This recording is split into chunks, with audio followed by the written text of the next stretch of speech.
telah melakukan pekerjaan yang hebat. Saraswati akan mengurusnya. Aku akan bekerja. Ini kesempatanku untuk menunjukkan bakatku dan pengetahuanku dari kampus Jolaram. Semua itu bisa menguntungkanku. Tapi aku harus pakai apa? Ini... Tidak. Pilih bajunya nanti saja. Katakan, apa ini kelihatan bagus? Oh, wow, kau cantik sekali pakai ini, Kak Laksmi. Kau secantik sambaran petir. Kau serius? Iya, serius. Bilang pada Fardan jangan menyentuhmu dengan tangan basah atau tanpa sepatu. Dia bisa tersetrum dan tidak bisa melepaskan diri. Hah, benarkah? Iya. Terima kasih. Oh iya, kenapa kau tidak pakai anting? Kenapa? Kemana? Antingku? Aku tidak bisa menemukan anting yang cocok dengan pakaianku. Padahal aku mau pergi dengannya setelah sekian lama. Saru, bisa beritahu aku sangat gugup. Maksudku... Gugup kenapa? Tunggu sebentar ya. Pakai ini. Ini Kak Laksmi. Pakailah. Coba kulihat. Ini cocok dengan pakaianmu. Tidak ada lagi yang perlu kau takutkan. Kita mendapatkan apa yang kita inginkan. Kau mendapat kesempatan untuk bermesraan dengan Fardan, dan aku dapat kesempatan untuk mengurus bisnis keluarga ini. Akhirnya semua kerja keras kita mendapatkan hasil. Kita dapat kesempatan. Ini akhir dari kerja keras kita. Kalian mendapat kesempatan ini karena ibu mertua tercintamu, Gudan.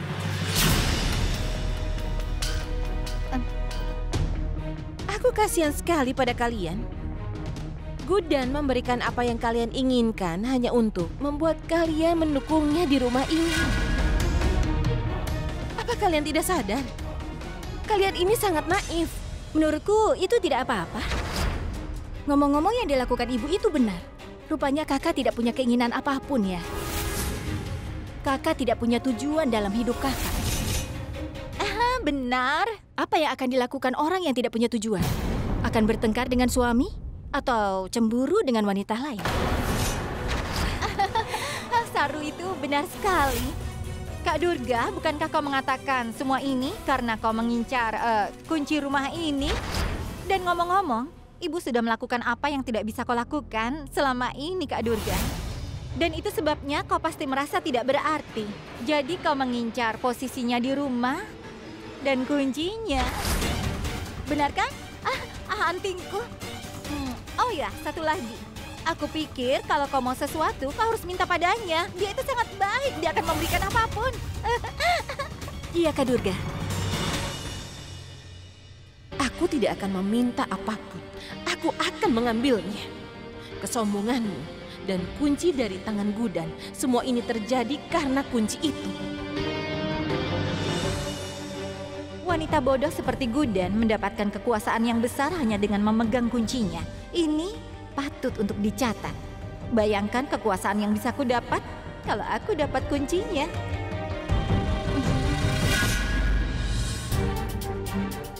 Semoga tidak terjadi sesuatu padaku. Aku kombinasi mematikan dari kecantikan dan kepintaran. Kalau dipikir-pikir, aku yang seharusnya memegang kunci itu. Kator! Apa yang sudah kau lakukan? Kau buang air besar di jaket pria itu. Kenapa?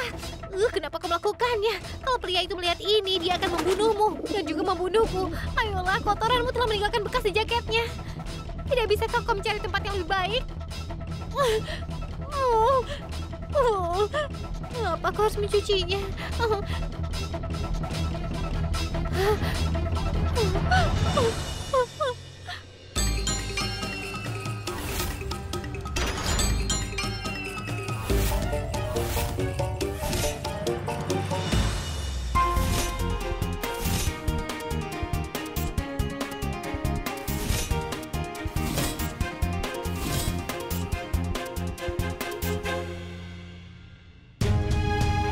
Aku menaruh jaketku di sini. Tapi sekarang di mana?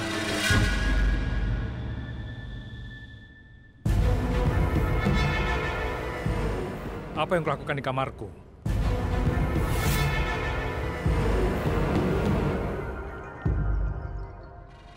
Apa itu?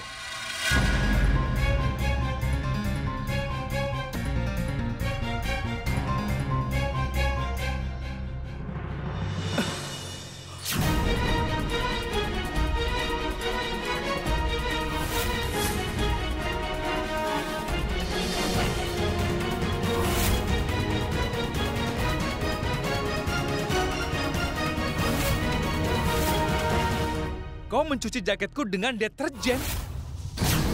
Ini harus dicuci kering. Kau bisa merusaknya nanti. Apa kau tidak punya otak? Hah? Kenapa kau menyentuh barang-barangku, Gudan? Paman, dengarkan dulu. Tolong dengar. Saat aku masuk ke kamar, aku melihat ini ada di jaketmu. Coba lihat ini. Ini ada bekasnya besar. Bekasnya mengotori jaketnya. Jadi aku pikir kau tidak boleh memakai jaket kotor untuk bekerja. Aku pikir kau akan cemas. Jadi aku berniat untuk membantu. Itu sebabnya jaketnya ada di sini. Dan aku mencucinya dengan deterjen. Lihatlah. Sekarang sudah bersih. Coba saja lihat sendiri. Ini lihat. Aku akan beritahu sesuatu. Apa kau tahu Cutki memanggilku apa? Apa kau tahu? Doni. Kau tahu kenapa? Karena aku pandai mencuci. Kalau aku beritahu dia soal Kator, dia pasti semakin marah.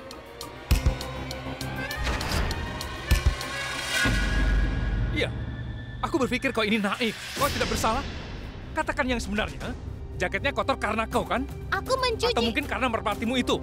Siapa namanya? Ka- Kator. Ya, Kator yang melakukannya, kan? Hewan malang. Tidak, beritahu aku. Bagaimana bisa jaket bersih ternodai jika tersimpan di dalam kamar? Bagaimana bisa? Iya, akan Bagaimana kuberitahu. bisa? Hah? Paman, itu terjadi saat aku masuk. Bagaimana bisa dan kotor? aku melihat.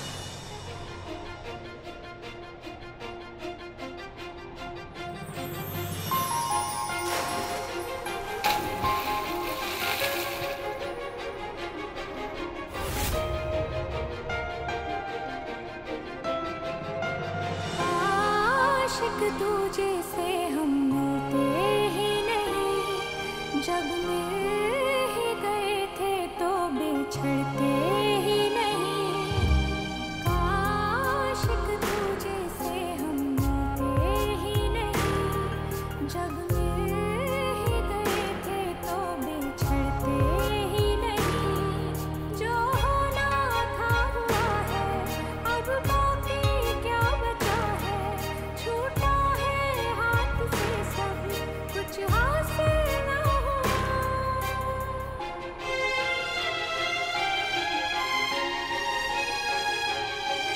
तेरा ज़मीं पे चलना, मेरा हवा सा उड़ना, हाँ नामुमकिन है तेरा मेरा मिलना। मेरी किस्मत में तो हाँ लिखा नहीं है, सब झूठ है देखो, कुछ बचा नहीं है। के धूप से कभी अंधेरा जुड़ नहीं सकता, ये इश्क मुकम्मल अपना अब हो नहीं सकता। Sekarang tolong beritahu aku, Ibu. Apalagi yang bisa aku lakukan? Sidi tiba-tiba lompat dari atap. Aku tidak percaya sama sekali dengan ucapanmu itu, Parv. Hah? Air mata. Ini air mata buaya. Dan jika kau benar berkata jujur, kau ceraikan saja istrimu itu. Apa susahnya? Apa masalahnya? Kau juga tidak mencintainya, kan? Dan sekarang ini dia seperti patung yang tidak bernyawa. Sebuah patung yang sangat rusak. Apalagi yang kau tunggu? Tidak ada lagi yang kutunggu.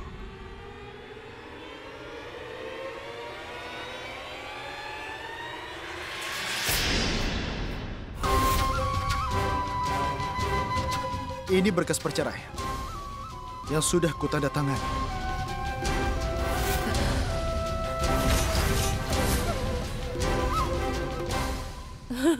Ibu, aku tidak mau menikah dengannya.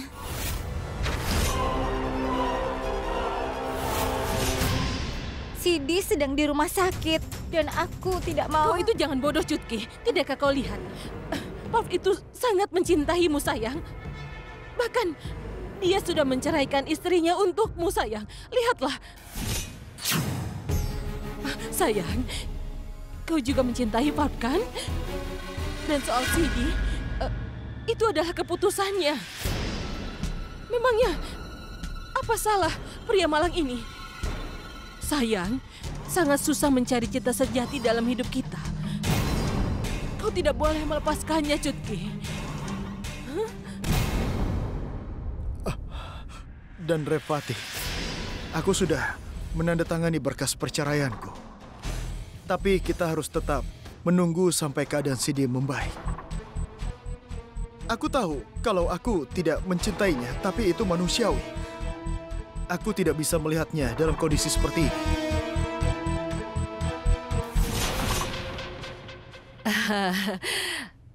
Kami bisa percaya dengan ucapanmu ini, kan? Kau sudah membuatnya menandatangani berkasnya. Cutki, kau buatkan minuman untuk Parv ya. Sana, ayo.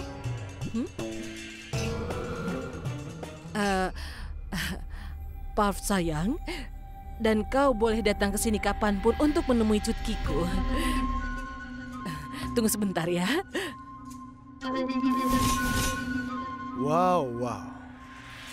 Wanita tua ini jauh lebih bodoh daripada yang kuduga. Dia bahkan tidak sadar kalau tanda tangannya palsu. Gudan sayangku. Kau pikir kau sudah sangat pintar sekarang. Tapi lihat, ibu tirimu telah memberikanku izin untuk mendekati adikmu. Adik yang sudah kau coba selamatkan agar tidak menikahi pria seperti Aksat Jindal. Tapi lihat, bagaimana aku membalikan keadaan ini. Hari ini adikmu ada di dalam genggamanku.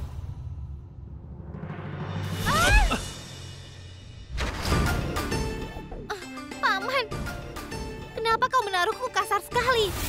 Hah? Kau kan bisa menaruhku di atas kasur. Kasurnya nanti basah. Kau terus membuat masalah baru untukku setiap hari, Gudan. Aku terlambat untuk meeting. Aku harus mandi lagi jadinya. Jadi... Diam.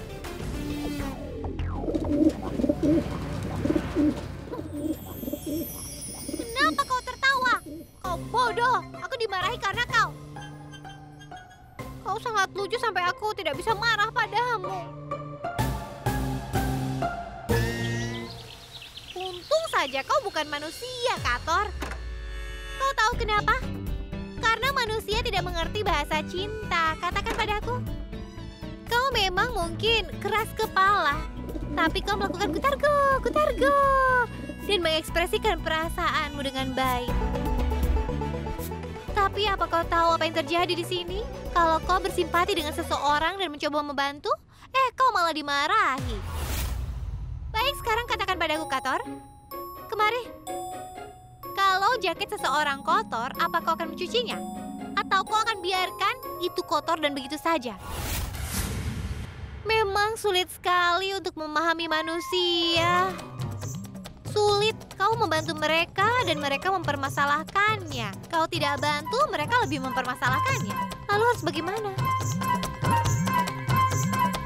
Lalu orang akan berkata kalau Gudan tidak bisa melakukan tanggung jawabku. Kau bisa lihat kan? Laksmi dan Fardan terlihat sangat senang. Lihatlah. Ya ampun, nenek mengantarkan cucunya bekerja dengan sangat manis. Aku rasa ini adalah hari pertama semua terjadi di rumah ini. Pertama kalinya. Apa kau lihat, Kator? Duduk dan lihatlah. Kau mau bicara apa? Langsung saja intinya. Memangnya aku bilang apa? Aku tidak bilang apa-apa, Pak. Maksudku Paman EJ. Pekerjaanku menunjukkan ucapanku. Ini pertama kalinya aku mengurus rumah. Senyum di wajah orang-orang menunjukkannya. Aku tidak perlu bilang apapun. Hanya itu yang ingin aku lihat. Sekarang kau yakin kan? Tara!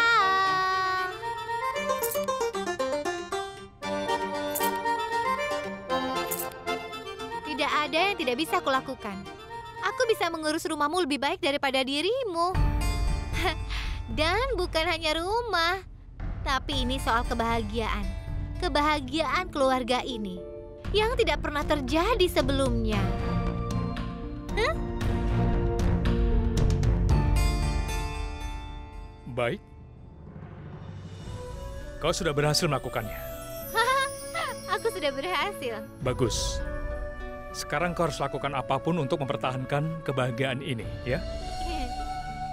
Hati-hatilah. Jika aku sampai mendengar satu keluhan. Tunggu dulu. Aku juga tidak akan mendapat satu keluhan semudah itu.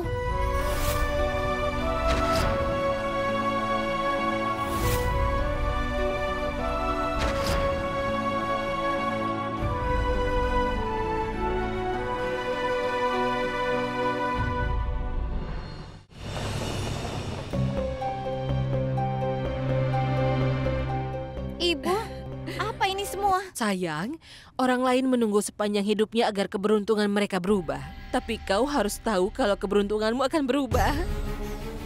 Dan ini adalah persiapannya.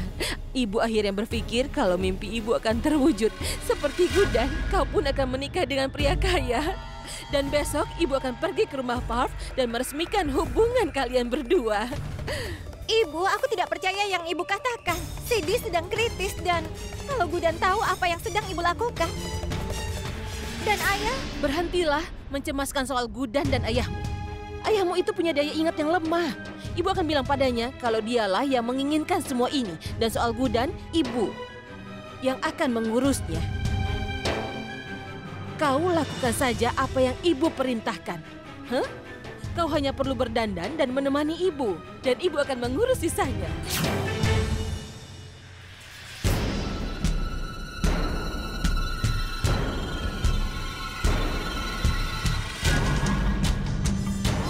Ibu minta percayalah pada ibumu.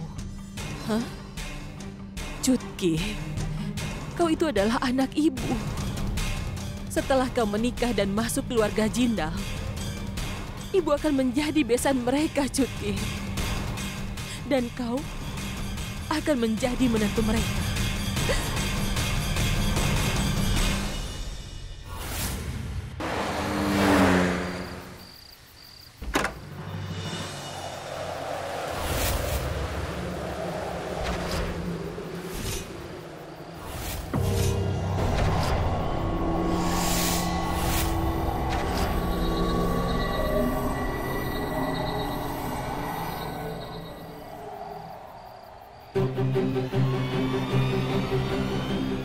Gudan.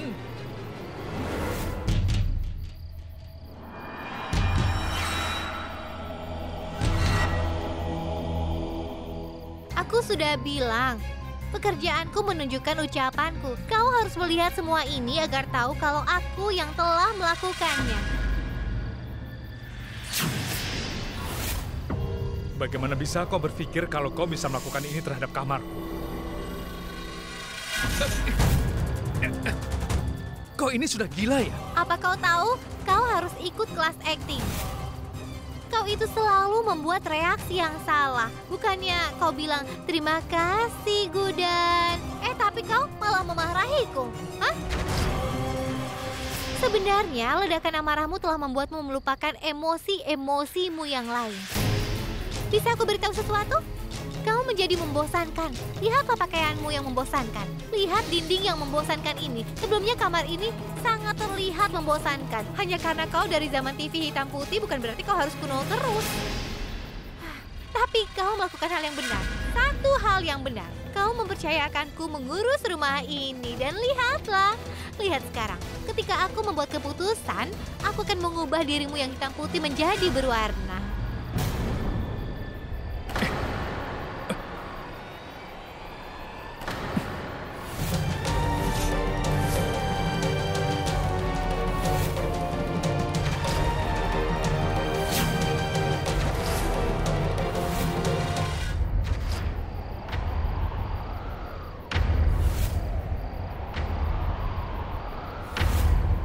Aku hanya memberimu izin untuk menjadi mertua mereka bertiga, bukan menjadi istriku.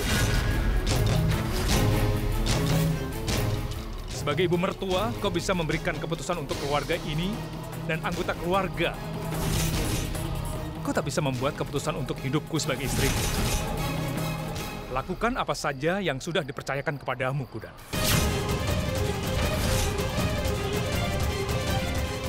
Aku mau kamar ini menjadi persis seperti dulu, Gudan. Sesegera mungkin. Apa kau mengerti?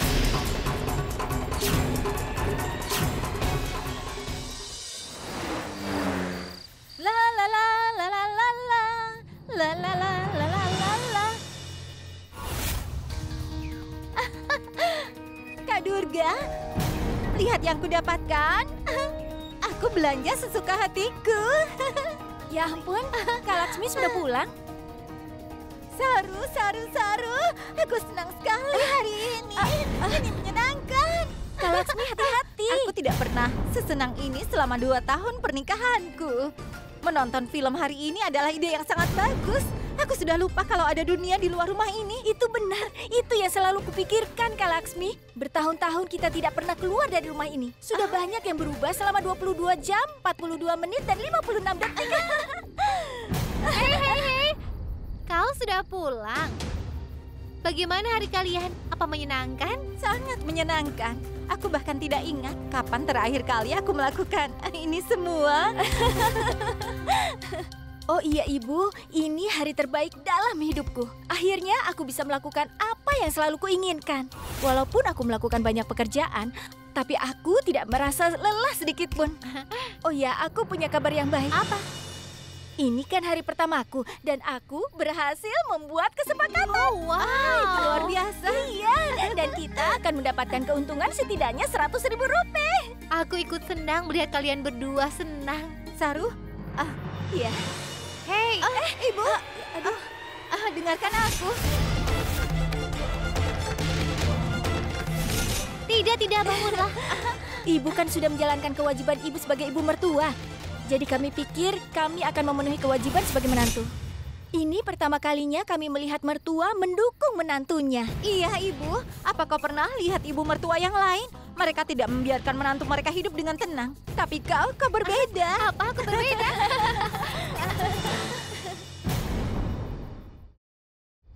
Oh iya, kau tahu aku lapar sekali. Kalian juga pasti lapar kan? Ayo kita makan. Tidak Ibu, aku sudah makan banyak di restoran. Aku sudah kenyang, aku tidak bisa makan lagi. Iya, Ibu. Aku juga sudah makan cole bature, makan es krim, dan banyak lagi. Dan kau tahu sekarang aku sangat mengantuk. Baiklah, kalian istirahatlah. Tas belanjaku. Ayo cepat. Aku ambil dulu. La la la la la la la la la. Terima kasih Ibu mertua. Ayo. Durga, mereka berdua pasti lelah. Ayo kita makan. Ayo. Menantu-menantu di sini selalu memasak bersama-sama. Dan semua orang di rumah ini selalu makan bersama-sama, Gudan. Tapi kau, sebagai ibu mertua, kau lupakan soal mengurus tugas di dapur. Kau sangat senang merubah peraturan di sini, ya? Kau pasti sangat senang mengetahui kalau kau sudah memberikan kebahagiaan kepada semuanya. Dan kau merasa bangga karena kau sudah merasa dihormati sebagai ibu mertua di rumah ini. Tapi ingatlah ini, Gudan. Menumbuhkan kebersamaan keluarga dan membangun hubungan yang kuat dengan kedamaian dan ketenangan juga merupakan tugas seorang ibu mertua. Tapi sepertinya kebersamaan keluarga bagimu itu tidak berarti sama sekali. Tidak, kau salah Durga. Mereka berdua menghabiskan seharian di luar. Jadi wajar saja kalau mereka merasa lapar saat lelah. Jadi mereka makan di luar. Kenapa? Durga, kau tahu kalau zaman sudah berubah kan? Dan penting bagi kita untuk mengikuti perubahan zaman. Sekarang pikirkan, jika Laksmi dan Saraswati tidak makan sampai mereka pulang ke rumah agar bisa makan dengan semuanya, maka apakah Laksmi bisa menikmati waktunya bersama Fardan? Tidak. Dan Saraswati, habis pergi bekerja, dia tidak akan bisa fokus saat bekerja dengan perut kosong. Tidak mungkin. Tidakkah kau lihat betapa bahagianya mereka? Kurasa aku tidak pernah melihat mereka begitu senang. Setidaknya bukan yang kau ingat. Cukup!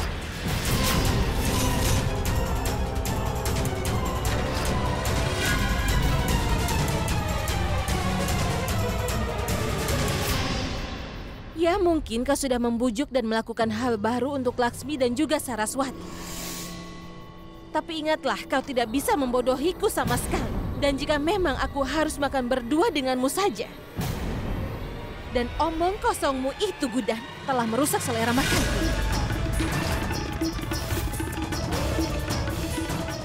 Kenapa kau menolak makan bersama? Kenapa Durga selalu marah dan penuh benci padaku? Pasti ada sesuatu yang bisa membuatnya senang seperti Laksmi dan Saraswati. Salah satu kunci ini pasti kunci dari kebahagiaan Durga. Tapi yang mana?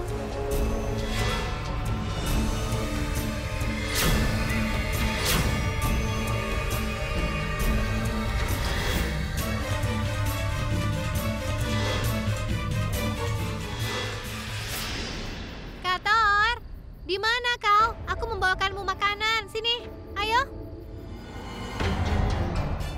Baiklah, ayo kemari. Makan makananmu. Ini, ah.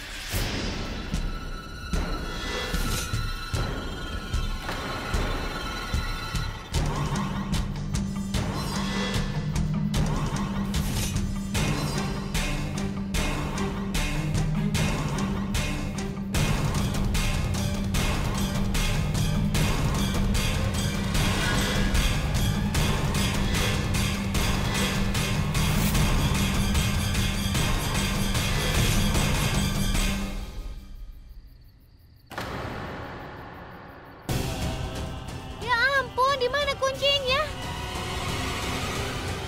Di mana kuncinya? Kator! Kator, kau mengambil kunciku lagi. Di mana kuncinya? Di mana kau sembunyikan? Hah? Kalau Paman Eje tahu aku kehilangan kuncinya. Tadi aku Yeay, ketemu! Kurasa aku mulai buta karena semua tanggung jawab, omelan, dan juga ejekan. Kuncinya ada di depanku, malah aku tidak melihatnya. Kator!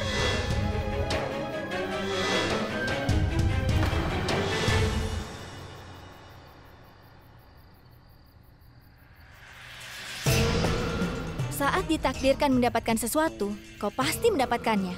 Tapi orang yang dibilang jenius adalah orang yang bisa mengubah takdirnya. Akhirnya aku mendapatkannya.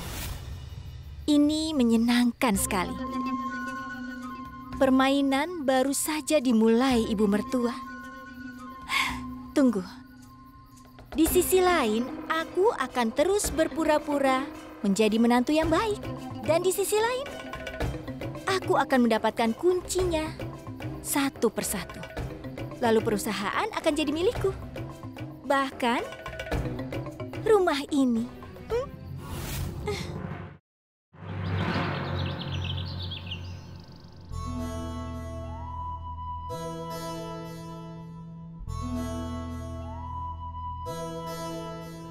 Hei, Cutki.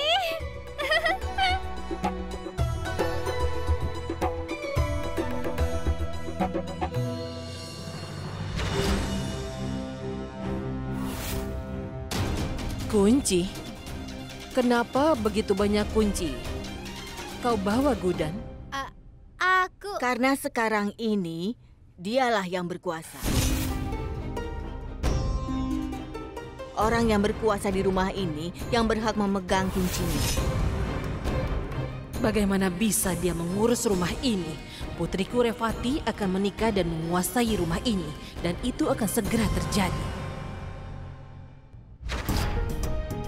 Oh, ada apa ini? Apa ada acara spesial, Ibu? Memang hari yang spesial. Sangat spesial, Gudan. Itu sebabnya Ibu membawa semua ini. Apa yang spesial hari ini? Aku kemari untuk membicarakan soal pernikahan adikku.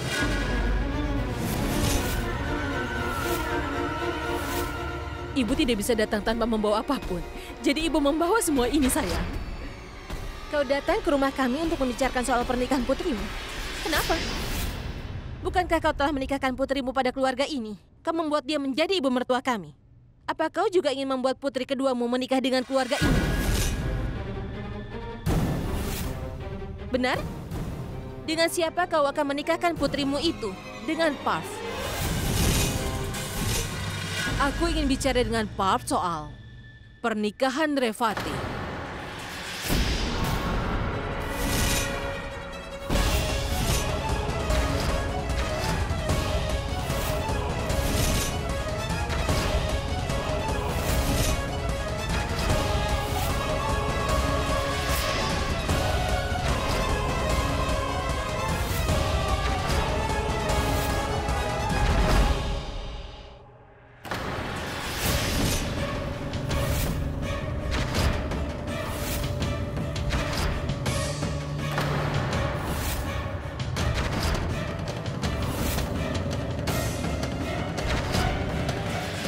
apa yang harus kulakukan dengan perempuan ini. Dia bisa merusak seluruh rencanaku dengan kebodohannya. Apa yang ibu katakan? Ibu mau bicara dengan Parv? Benar sekali. Nyonya Gupta ke sini untuk membicarakan soal pernikahan Revati. Apa ada masalah? Ibu mertuanya saudariku. Meskipun aku tidak punya apapun untuk membantu saudarimu, tapi aku setidaknya bisa membantu ibu. Dan lagi pula, karena aku seorang polisi, membantu seseorang itu merupakan kewajibanku. Mungkin kau tidak mendengar jelas apa yang ibumu katakan. Ibumu bilang padaku kalau dia mau bicara mengenai pernikahannya Revati. Jadi apa yang perlu dikagetkan soal itu?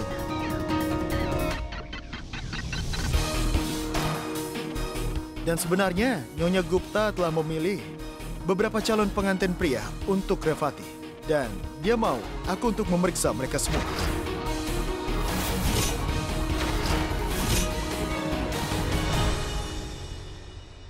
Sebagai seorang polisi, aku bisa memeriksa latar belakang mereka. Itulah alasannya ibumu datang ke sini. Ya ampun, aku rasa Nyonya Gupta sudah gila mau melamar kakakku yang sudah menikah. Tapi... Nyonya Gupta, maaf aku membicarakan hal ini. Tapi tidak ada calon pengantin pria yang cocok dengan putrimu Revati. Tapi ada aku di sini. Aku akan membantu mencari pria yang cocok untukmu. Parv? Iya, silakan ikut aku. Aku bisa jelaskan kepadamu. Ayo ikut aku. Ayo.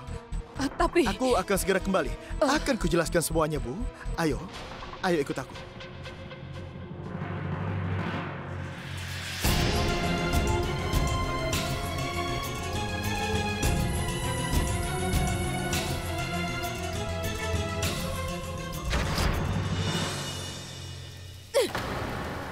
Aku harusnya tahu kalau kau adalah pria licik, Parv. Kau membuat janji yang besar di rumah kami. Dan sekarang, kau mengingkari perkataanmu itu. Apa kau mendengarku? Apa kau tuli?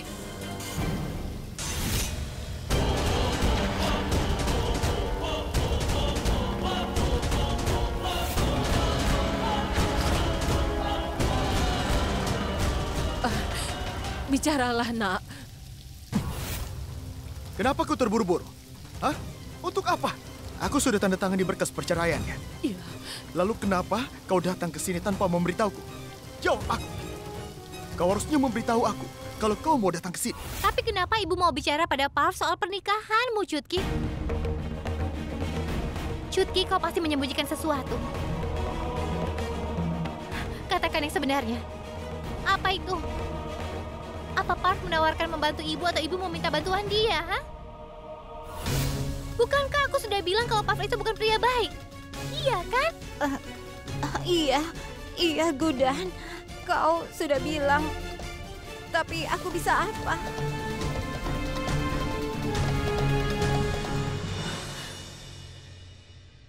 Kenapa ibu mau Parv yang memeriksa calonmu? Hah? Dia sendiri memiliki reputasi yang buruk. Bagaimana bisa dia melakukan pemeriksaan latar belakang calon pengantinnya? Hah? Katakan padaku, aku Gudan yang akan melakukannya untukmu. Tapi hanya ketika saat yang tepat aku akan menemukan calon yang terbaik. Mengerti? Oh, Chutki, maafkan aku. Kau baru bertemu denganku setelah sekian lama dan aku malah memarahimu. Maaf ya. Jika Gudan mengetahui semuanya, mimpimu dan hasratku akan hancur selamanya. Itu akan terjadi karena kebodohanmu. Semua ini harus dilakukan dengan hati-hati. Dia pikir memangnya dia siapa? Aku yang memutuskan untuk keluargaku. Aku Kausalya Gupta. Dan putri bodohmu yang membuat keputusan di rumah ini. Namanya Gudan. Jika dia mengetahuinya, dia akan membuat hidup kita menjadi sulit. Kau harus ingat satu hal. Revati dan aku tidak bisa menikah tanpa restu dari Gudan. Ya, jadi aku jelaskan sekali lagi padamu. Sampai keadaan Sidi membaik, kau harus bisa untuk menahan dirimu. Jika siapapun dari keluarga ini tahu kalau aku akan menceraikan Sidi untuk menikahi Revati, mereka tidak akan menerima Revati sebagai menantu di rumah ini. Apa kau mengerti? Tidak.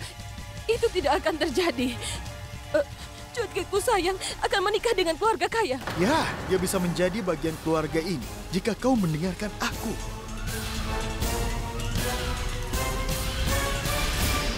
Ya baiklah.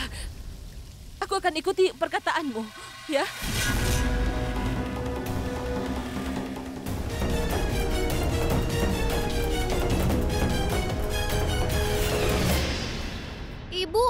Ibu, dengarkan aku. Sebaiknya ibu di sini dulu sebentar lagi ya. Kan ibu baru kemarin setelah sekian lama, dan aku juga perlu bicara dengan ibu. Tidak, Gudan. Tidak bisa sekarang. Kami harus cepat-cepat pulang karena ibu harus mengambil air. Kami harus cepat pulang ya. Baiklah. Tapi Cutki, tinggal Cutki, sebentar ayo. lagi. Kenapa ibu terburu-buru? Dia bahkan tidak bicara dengan benar.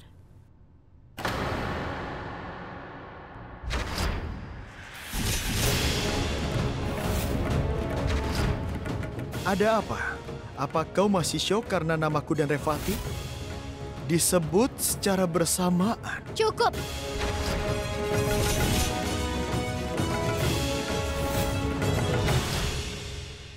Jangan pernah berani membawa nama adikku Cutki lagi.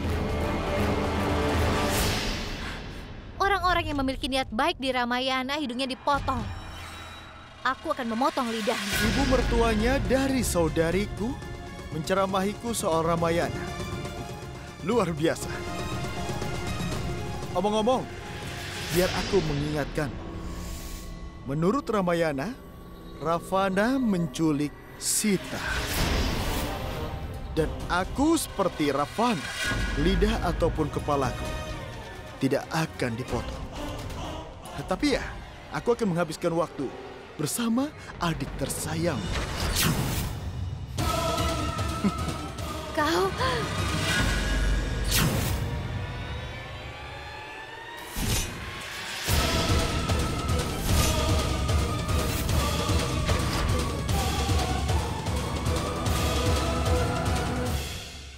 Ini adalah peringatan terakhirmu. Kalau kau sayang dengan nyawamu, sebaiknya secepatnya menjauhlah dari adikku.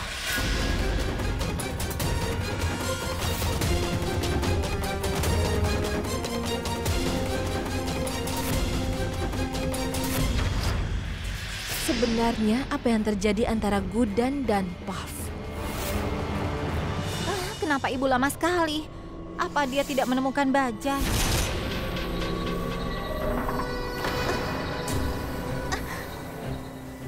Kau Iya, ini aku. menjauhlah dariku, Parv.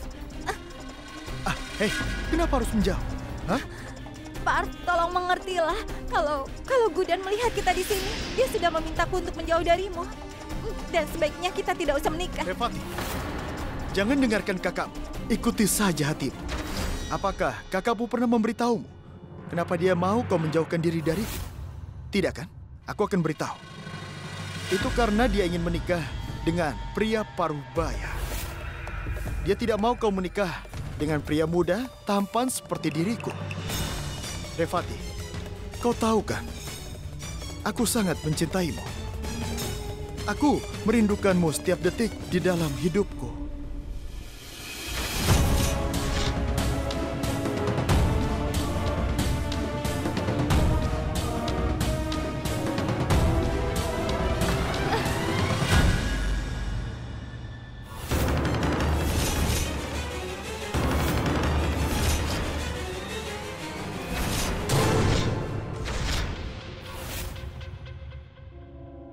Cutki, pergi dari sini.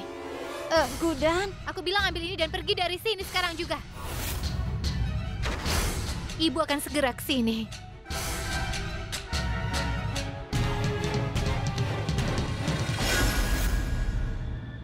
jika kau bilang